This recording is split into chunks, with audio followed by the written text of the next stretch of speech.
We're getting it. Okay, here we go. Here we go.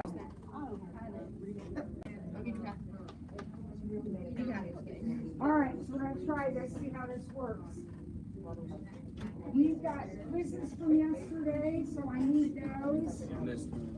And I need to see your flashcards. So you have definitely had time to get those done.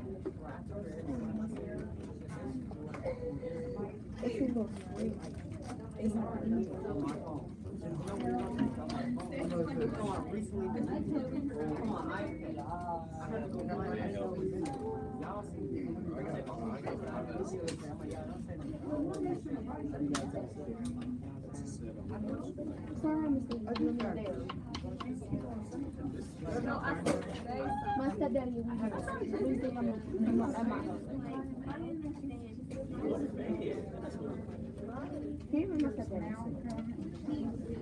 and he's in jail right now either. So anyone that looks him up, he doesn't have one. And what's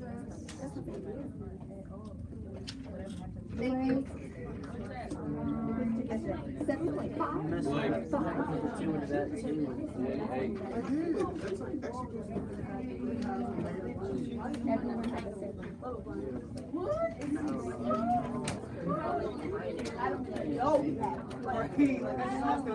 know. Well, now see, is that mine? No, that's mine. Give me that, Malcolm. That's my theology.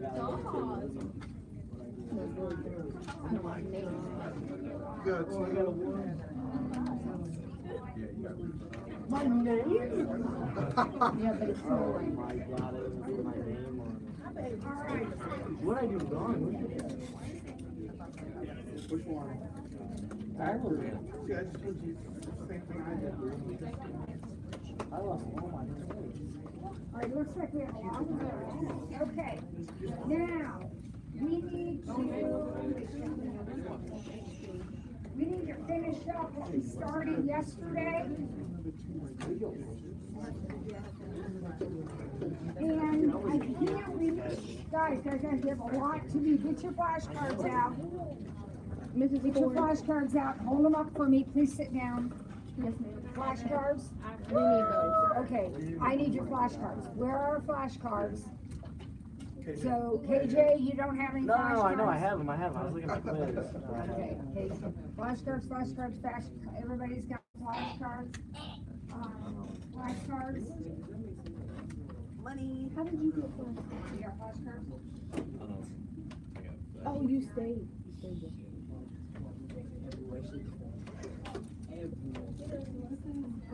Now, here's the deal, folks. Even when we're absent, what's our responsibility? To do our work. Yep. You don't need it. Everything you needed was in the notes. Everything you needed was on the video. It had nothing to do with the packet, other than the packet was a place to organize your work. Did not need it at all.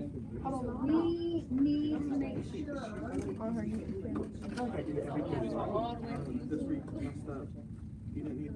And I've handed those out before. Are you sure you don't have one? I'll check again. I wasn't right on yesterday. No, I'm not. Way. What's the front of the packet look like? Looks like the grass. Oh, we have. Y'all showed us the packet. I'll figure it out. She got it. She got it. Let me take a picture of yours. All right, all this messing around means we gotta go fast for the material. So, here, you guys already have them. I did find one. Yeah, I know. You both have them. No, I don't know what the Honey, I didn't hand them out yesterday. They were handed out last week on the 27th. girlfriend, right? You have them in your, that's why I always hand stuff out early. All right, so what we need to do is pick a function. I'm just gonna pick one that I haven't already done today. So I'm gonna do the natural logarithmic function. And we're quickly gonna go down through all of that vocabulary. Now, we don't have to memorize all this stuff, but we need to be able to answer questions like, is the squaring function continuous? We need to be able to answer those kinds of questions. So in order to do that, you have to know what the vocabulary is. So we're going to run through that right now. Make sure you understand what all these words mean. Some of them we did yesterday. We're just going to back up and review some. And I can't remember exactly where we left off yesterday. So we're going to go through and do all this. No, I'm not going through all of these, you guys. I'm doing one example. And then you are expected to be able to answer any question about any of the other 11. Because you'll see how easy it is.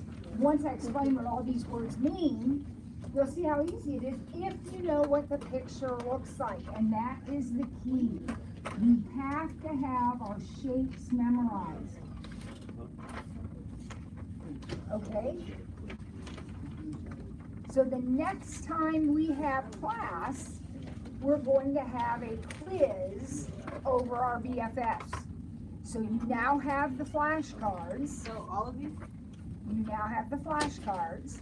And what do you have to memorize? What's on your flashcards? The drawing. You gotta know the shape. Absolutely gotta know the shape. Gotta know the equation and gotta know the name. So this is the natural logarithmic function. Its equation is y equal on x, and its picture looks like this. Now, I'm not asking you to memorize all this stuff. I might ask you a question about this curve. I might say, what is the local minimum of this curve? Well, once we go through the meanings of all these words, you know what the picture looks like, and every one of those answers is going to come from the picture. That's why it's so important that you know the picture, because otherwise you do have to memorize all that stuff for all 12 functions, and that would be immense. So, domain. Domain is this way, right? X's? Okay, so how far to the right does this picture go? To infinity. How far to the left does this picture go? No, that's 1. I think it goes past 1. It doesn't go all the way to infinity. It doesn't go off the page over there. It goes to 0. Your domain is everything greater than 0. Your x values are everything to the right, right? So it's everything bigger than 0. Now, the range is this way. Range is up and down, okay? So tell me about the up and downs. All real numbers, that's exactly right.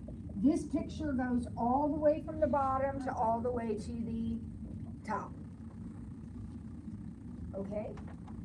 Now, continuity, we talked about this yesterday. What does it mean to be continuous? It keeps going, it goes on forever. No, well, no, not necessarily. Doesn't have a stopping point.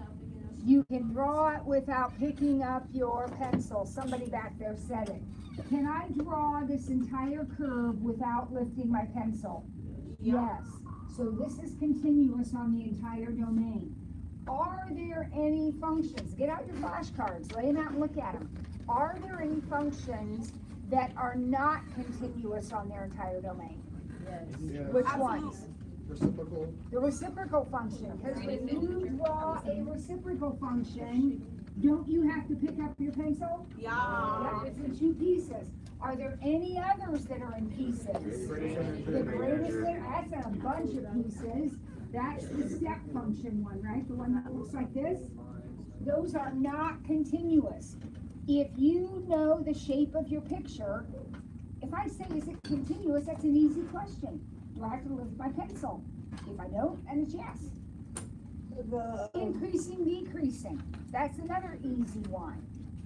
Drawing from left to right, always left to right, is my pencil going up or down? As I go from the left side of the picture to the right side of the picture, is my pencil going up or down? Up. This is an increasing function. Now, Are there functions that both increase and decrease depending on what interval you're on? Give me one.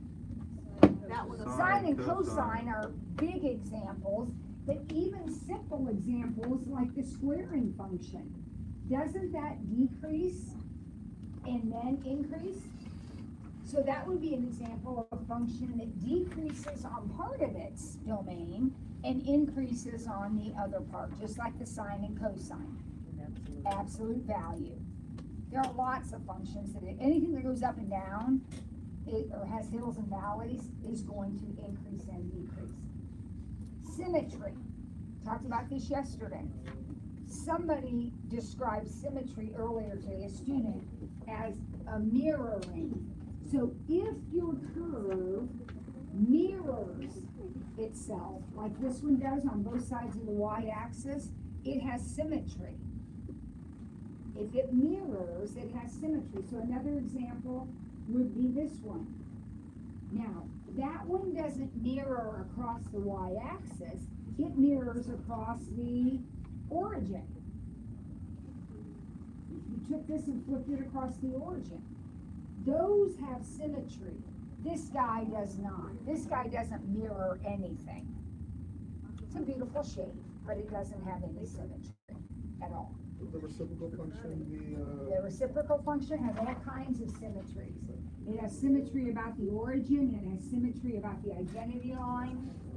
Yep. Yep. A boundedness. Boundedness, the easiest way to think about boundedness is, does it have a ceiling? Does it have a floor? If it has a ceiling, it's bounded above. Does this curve have a ceiling? No. Nope, it's going, going, going. If it has a floor, it's bounded below. Does this one have a floor? Whoa, whoa, whoa. No. See that arrow right there? What's that arrow mean? It keeps going. It's going down forever. There's no floor. So this is completely unbounded. It has no bounds at all. Think of a picture. Look at your flashcards. Find me a picture that is bounded below. It has a floor. There are lots of them. Sine has a floor. Sine has a floor. Exponential has a floor. Look, guys, when he says the sine curve has a floor, do you see it right here? Now, it's not drawn, but don't the points go down just that far and no farther? The exponential, actually, it is drawn. It's an asymptote. The exponential is bounded below. It has a floor. Are there any functions that are bounded above and below? Majestic. Certainly the logistic function, I'm running out of room, the logistic function is bounded above and below. How about this guy? Is he bounded above and below? Yes. So, boundedness. Look at your picture. If it has a ceiling, a point that it doesn't go past, then it's bounded above. If it has a floor, it's bounded below. They can be bounded both ways. Right? Some of them. Okay. This refers to what are called extrema. For your purposes, extrema are tops of hills and bottoms of valleys. So if your picture does not have the top of a hill or the bottom of a valley, it doesn't have any extrema. Okay? Now, there is one technical other point that's called extrema, but we're not going there. So we're thinking tops of hills, bottoms of valleys. So, does the sine curve have extrema? Yes. Yes, it has hills and valleys, infinitely many of them. Does the squaring function have extrema? Yes, it has one, the bottom of a valley. The ones at the bottom of the valley are referred to as minimums, and the ones at the tops of the hills are referred to as maximums. Now, it isn't really an issue with our BFFs But for future reference, if you have one of these wild and wacky curves that looks like this, let's say, okay, so you've got some crazy shape that looks like this, the polynomial function, we see those, you'll be able to graph those actually, in chapter 2. All right, it has a hill here, and a hill here. Would you agree? That is called a local maximum. That means relative to this area of the curve, that locale, it's the highest point. This is a local maximum. This is a local maximum. But this point, besides being a local maximum, it is also referred to as the absolute maximum.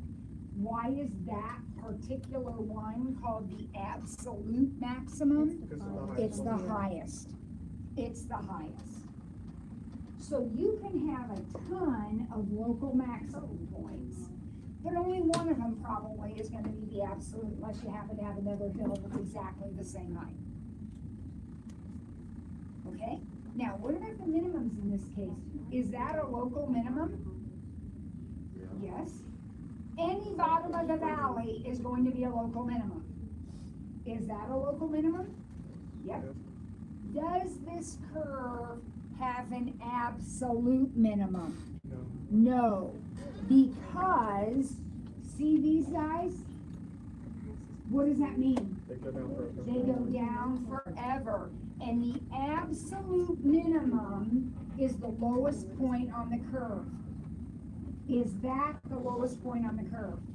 No, you got all of these, right? At local maxes and mins are the tops of hills and the bottoms of valleys.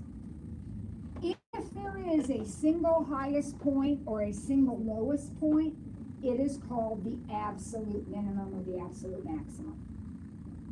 If you've got arrows, whatever way they're going, you don't have that. So you don't have a minimum in this problem because you've got arrows going down forever.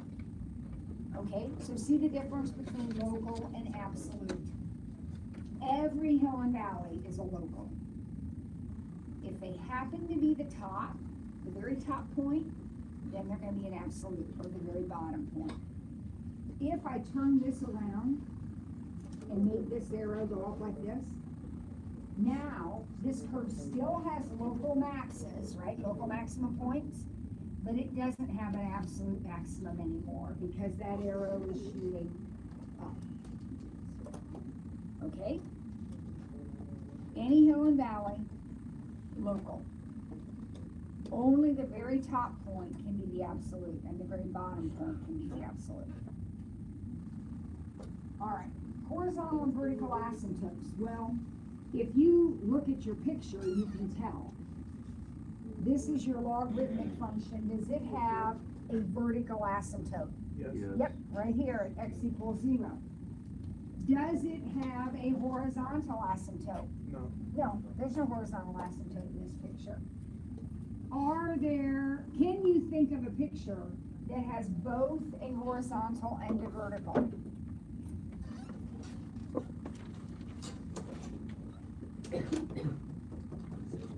Reciprocal function has a vertical and a horizontal. Can you think of a function that has two horizontals? Logistic has two horizontal asymptotes. Remember, the curve is trapped.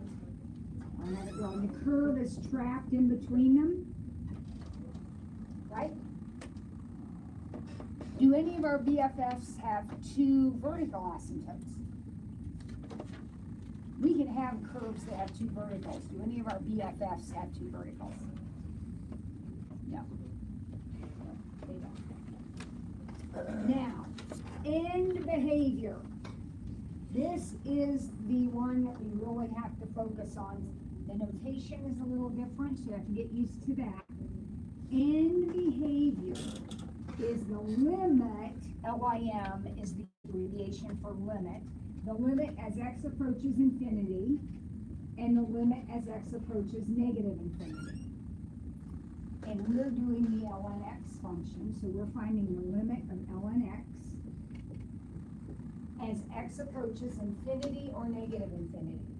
Every time you set in behavior, you're going to have this and this every time. It's x approaching infinity, x approaching negative infinity, every time.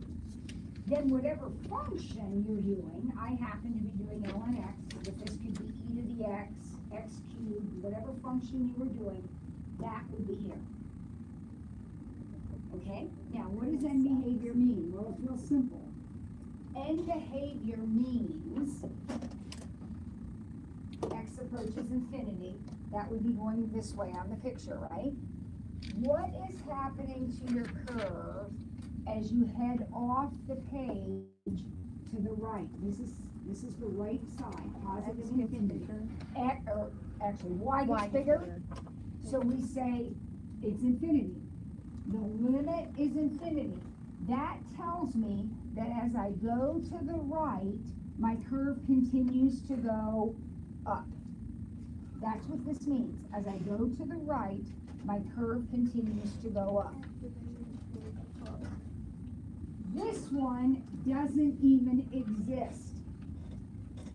Can you tell me why, for this picture, that doesn't exist? It's the vertical. Exactly, there's a vertical asymptote, and the curve doesn't go off this side of the page. This is the only one that doesn't have end behavior on both sides, so we'll do another one. For example, the end behavior means go off the page this way. If I kept drawing this way, or I kept drawing this way, what does the curve do? Well, I can't draw this way, so there's no left side. But as I go this way, my pencil keeps going up, up, up, up, up. Let's look at another one. Let's pick another function. What about, Cosine. no, I don't need the cosine because it oscillates. Let's do, or y equals, let's do the, let's just do the squaring function. Let's describe the end behavior of the squaring function. So we'll take the limit as x approaches infinity, and we'll take the limit as x approaches negative infinity. That notation never changes when you're doing end behavior, okay? Kevin? Now, tell me about the picture as I go to the right. Remember, this is positive infinity. So as I go to the right, what is my pencil doing? Up, up, up, up, up. So again, as I head off the page, if I just kept going, my pencil would just keep getting higher and higher and higher. What about this way? This is negative infinity. What happens when I go to the left? What is my pencil doing? Up, up, up, up, up. So that one is also positive infinity. What that tells me is I have a curve that as it heads off the page, on both sides it's going up. End behavior. What happens off the page as you head off the page? Let's do one more. Let's look at our cubing function. So we're going to look at our cubing function as we go off the right and off the left side of the page. Now, I don't have any idea what the answer to this question is. I don't memorize that kind of crap. What I do know, though, is that my cubing picture looks like this. So now I can answer the question. What happens as I go to the right? My pencil is going up, so that's positive infinity. What happens as I'm going to the left? My pencil is going down, so that's negative infinity. Now, I'm not gonna ask you questions about the end behavior of like the sine and the cosine, because they don't shoot up or down, they keep going like this. That's a question for people way beyond us, we're not gonna do that. But the rest of these curves, you should be able to tell me, I mean, even my least favorite, the greatest integer function, you should be able to tell me about the end behavior here. What's happening to the right? Goes up. What's happening to the left? Goes down. So that end behavior is just like this one. Right? Okay, so that takes care of that. Now, there are a few problems I'm going to talk about in your book. We don't have time to talk about a lot of them, but I'm going to talk about a few. So I have them pinpointed on in your notes on the back of page 9. These are on page 113. So if you just want to turn to 113, you have your note cards. Feel free to spread them out on your desk, because we're going to ask some questions about the functions.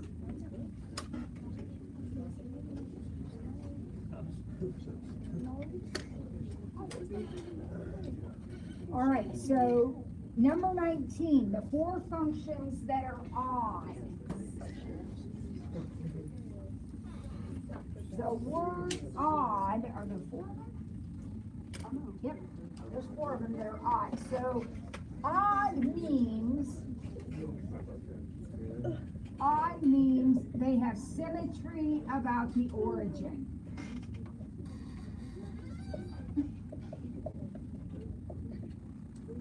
So you need to look at your graphs, and basically what you're looking for is something that mirrors quadrant 3 into quadrant 1. Cubing. And, so somebody said cubing, there you go, there's one of them. That one is symmetric, it's an odd function. Problem 19 in the book on page 113 says name 4 functions that are odd. That means they have symmetry about the origin. That means these quadrants mirror each other. And so do these. Okay, so one is that one. Can you think of another one? Look at your pictures, Mr. Troy. The identity, absolutely. The identity mirrors itself in quadrants 1 and 3. Perfect. Reciprocal. The reciprocal function, perfect. Look at the reciprocal function. Doesn't it mirror itself? Beautiful. And there's one more. That is a great guess. I hate the greatest integer function because it is confusing. Is it the dots, the open dots and the closed dots don't match up when you reflect it. So it is not odd. The greatest integer function Is it the is not logistic odd. function? No, the logistic function doesn't mirror. The other one, a little bit harder, it's the sine function, guys. The sine function. The sine function mirrors, right? See that? So these are the odd functions. These are the ones that have symmetry about the origin. All right, we're going to try one more. Number 20. Name the 6 functions that are strictly increasing. So there are 6. Look at your pictures, and when you draw the whole function, your pencil does nothing but go up. Can you, or at least it doesn't go down, I should say it that way. Can you find 6 of them that do nothing but go up? What do you think, Mr. Troy? The exponential function is one of them, absolutely. The square root function is another one, beautiful. The identity, I'll circle that one for sure. Cubing. Cubing, absolutely. The logarithmic function is another one. You guys are great. That's right. I think there's one more. 1, 2, 3, 4, 5. What's the other one? The logistic function does nothing but go. Is that 6? Square root. We got it. We got all 6, I think. Yep, there they are. Increasing. See how easy those questions are if you have the graphs. You can answer this. We'll do one more. How about number 23? The three functions with no zeros. Okay, wait a minute. What are zeros? On the x-axis. X-intercept. So name three functions that don't cross the x-axis. Well, this one has got to go because that one crosses the x. Oh, what about that one? Is that one? The logistic function doesn't cross. Oh, look. How about that one? It doesn't cross. This one does, so he's got to go. This one, these two do. They got to go. That one does. He's got to go. Oh, does that one cross the x-axis? Here they are. There are the three functions that don't cross the x-axis. So in other words, they don't have any zeros. You do not want to memorize all that stuff. You can answer those questions by looking at your pictures. Right? Yeah. Let's see if there's any more that are interesting. I will do number 26. The three functions with end behavior like this. Cubic. Now, stop and think about what that means. This means we're going which way, left or right? Left. Negative infinity, we're going left. This means we're going down. So name three functions that as you go left, they're going down. One of them is the identity. Absolutely. As you go left, you go down. Cubing. Cubing is another one. You're exactly right. As you go left, you go down. The natural, oh, you gotta be careful. The natural logarithm doesn't have that behavior on that side. Sine.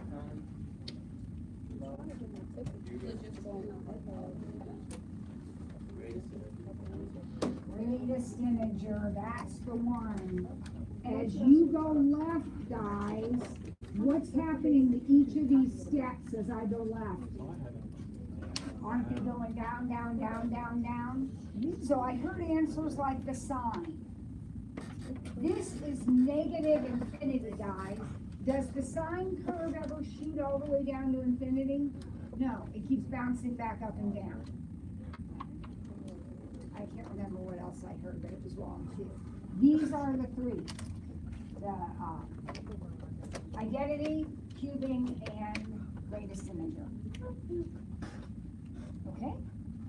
All right, so now we're going to shift gears, and we're going to look at a few problems on page 10. Miss Ford, Mm-hmm. I have to leave in a talk because I have a match. Okay, But when it's time for you to leave, just leave. Okay? I still have a paper for you to sign. Huh? I have a paper for you to sign. Oh, okay. Well, I don't have to wait. All right, so now we've got 5 little problems that you are to sketch.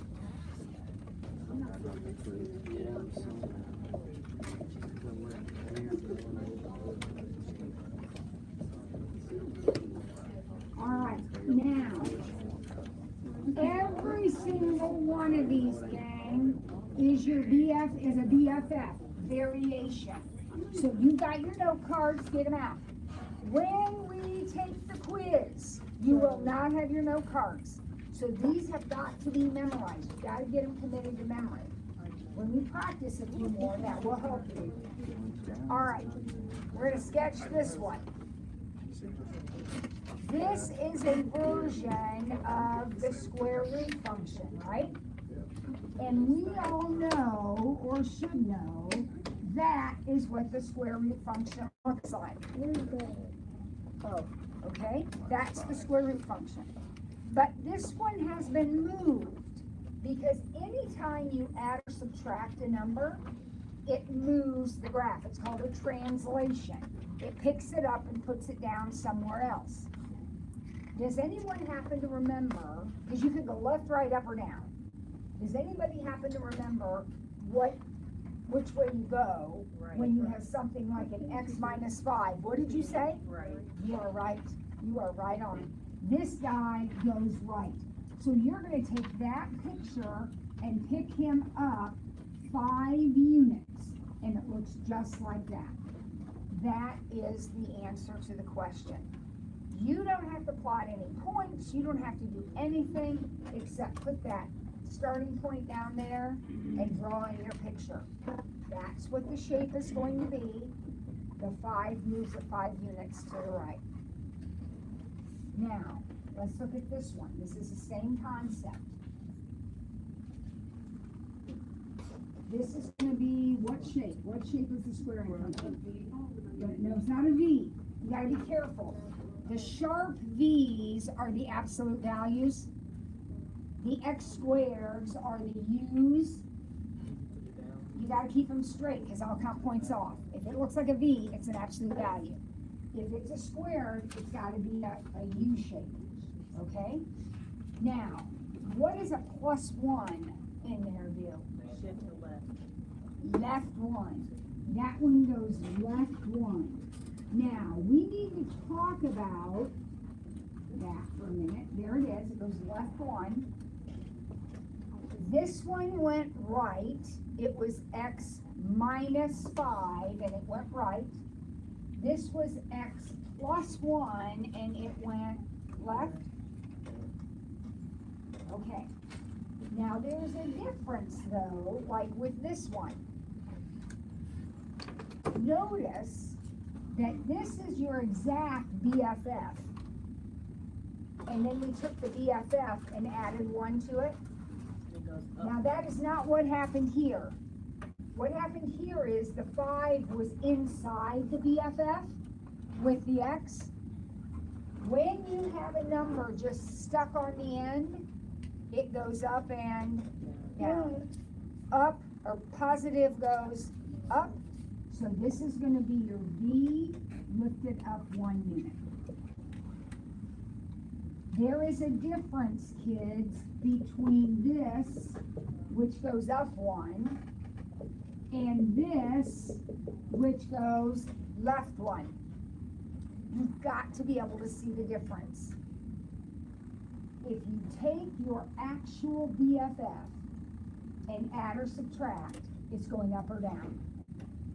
If you're doing something to the BFF, you're putting a number into the absolute value, or you're putting it into the parentheses, or you're putting it into the radical, then it's going to shift it left and right. So what's happening here? Up 1. This is not this, you guys. That would go left. That would go left because I'm putting the number into the function with the x. Here, I'm taking my BFF. That's my BFF curve. And I'm adding 1 to it separately. So that's going to take your exponential, which normally looks like this. This is your normal exponential. And it's going to pick it up 1. So the asymptote's going to be here now, and it's going to look like that. Everything's getting picked up 1.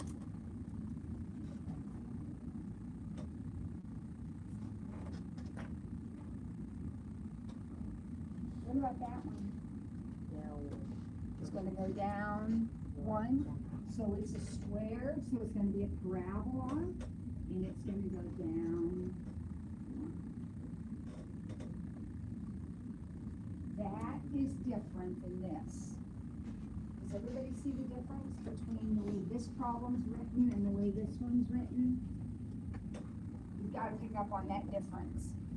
If it's hooked directly to the x, inside the parentheses, inside the absolute value, inside the radical, if it is hooked directly to the x, it's a sideways shift. It's called a horizontal or phase shift.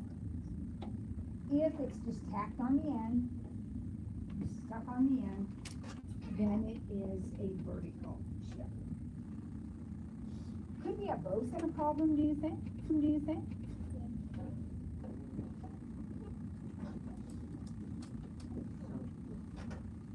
do you think that one looks like? It's a V. First of all, it's a V, right? Because it's absolute value. And it goes left 2 and up 3. Very, very good. So it is your V shape, but it's left 2 and up 3. X plus 2 inside goes left, plus 3 outside goes up. Mrs. Ford, how am I going to remember all this? I don't know, but you have to. This board. Is there proofs in pre-cal? Huh? Are there proofs in pre-cal? There are. Oh my gosh. Okay, we have one more problem to do, and that is number 4A. Because now we're going to put 2 of these things together. Hang on, try not to be bored. You get to escape in a matter of minutes.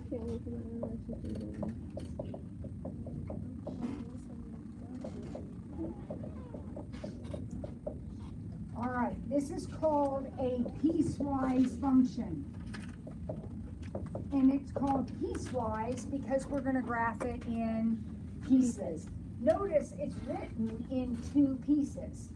Instead of just one equation, it's written in 2 pieces. Okay? So here's what I want you to do. The very first thing, you might have done these before, and I'm going to do it a little bit differently. All right, I'm going to try to help you do it in a way that makes sense and goes well. This over here, we're going to start with that.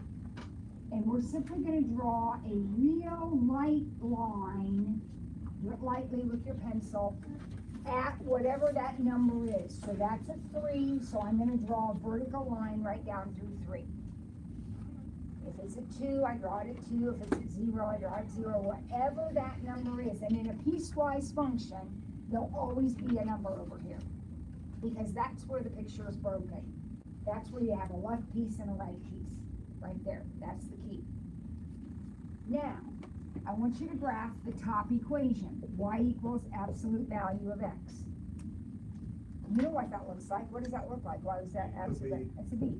So I'm just going to draw it. It's just a normal regular v. So I'm just going to draw in my normal regular v. There it is. Now, at some point, that curve is going to cross that vertical line you drew, right? Right here. That's where it crosses. Because that's not an or equal to, I'm going to make that an open dot right there. So there's an open dot right there where I crossed it. Because of that symbol. Got it? Now, this is the dividing line in the problem. So at this point, we are going to erase either the left side of the V or the right side of the V. This tells you what to keep. You keep the part that's bigger than 3. So that part I keep. Bigger than 3. This part I erase. And then you can draw the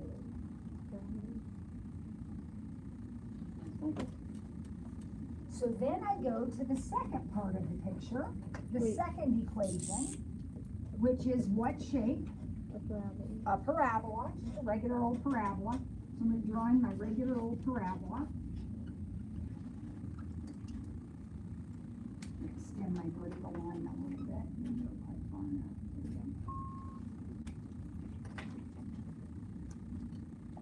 See where it crosses right here? Yes. That was going to be a solid dot. Because that's an or equal to? Yes. But Then I'm going to erase. What am I going to erase? everything to the right. I'm going to erase everything to the right. Because this tells me to keep the less than sign. This. Now, if you really want to make it look good, go ahead and erase your light little line there. And there is your piecewise function. A piece of a V and a piece of a parabola. Is this going to be on our quiz on Friday? No, your quiz on Friday is just the BFS. So these will know. And we'll practice. We'll do a practice quiz first. Okay? Show you my Because notes. we didn't have time to do it today. So we'll practice quiz first. Do I still get credit for these? Or, yes, you have to have those done. I'm taking my college day Friday. Can I take the quiz tomorrow at Flex? Yes. I should have it done by then. You just have to write, the name, and then this part.